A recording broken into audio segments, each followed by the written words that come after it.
mong yumaman, wag lang makontentong mangamuhan habang buhay. Magtayo ng sarili mong negosyo. At ang ilan sa mga bago nating negosyante, hindi lang kita ang habol, kundi ang makatulong. May kapihan sa terminal ng jeep sa Parañaque. At ang presyo ng kape, hindi katulad sa mga sosyal na coffee shop. 5 piso lang. Ang barista at may-ari, sina Moymoy Palaboy. Gising sa umaga, ano ang hanap mo? Kapartner ng tinapay, kapeng galing sa Vendo. Coffee, Pinoy blend, milky choco loco, caramel macchiato, mocha cappuccino. Kape tayo! Okay, milk tea for A. Halos 2 taon na raw ang negosyo nilang ito. At buong pagmamalaki ng magkapatid na napakaliit ng kanilang puhunan para sa kanilang kapihan. Magandang idea talaga yan. Pinoy, mahilig yan magkape, pang-release ng stress, tapos pang-relax, siyempre sa kwentuhan, kailangan nagkakape-kape rin. Parang naisip ko, sabi ko parang gusto ko mag-branch distributor kung okay. Tapos yun, parang sige, kumain siya. Mahigit 12,000 pesos ang presyo ng coffee vending machine.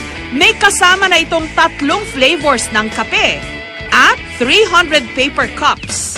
Pwedeng bayaran ng installment ang coffee vending machine. 150 pesos kada araw. Galing daw ang Vendo sa China. Isang kumpanya ng water dispenser ang gumagawa at nagsusupply nito. Pero ang kape na tinitimpla nito, galing syempre dito sa atin. Hindi naaapektuhan yung lasa dahil mura siya. Napamura namin yung produkto dahil sa volume na binigay namin sa mga suppliers namin. And hindi kami kumukuha ng mga suppliers na hindi kilala. Local and imported yung raw mats namin. So may mga raw mats kaming kinukuha abroad. Si Aling Lucila, hindi raw sapat ang 7,000 pesos kada buwan bilang lady guard. Kape nga, kape. Kaya't naisipan niyang magnegosyo ng kape. 7 ano? At sa 705 pesos lang na puhunan, nakapagsimula na siya ng sarili niyang negosyo. Pag umaga, diyan kami bumibili, araw-araw. Automatic pa po, hindi ka na mag-init tubig. Pagkahulog mo, instant coffee ka agad. Sa mahigit 100 baso kada araw, kumikita si Aling Lucila ng 700 pesos. Kapag siya'y kinakapos, sa kita ng kanyang coffee vendo machine siya kumakapit. Naisip ko pang dagdag hanap buhay ko yun. Kasi ako, biyuda na ako, pati yung anak ko, biyuda din. Kaya sabi ko, merong extra income kahit papano. Dati, nanghihiram ako ng kahit pamasahe.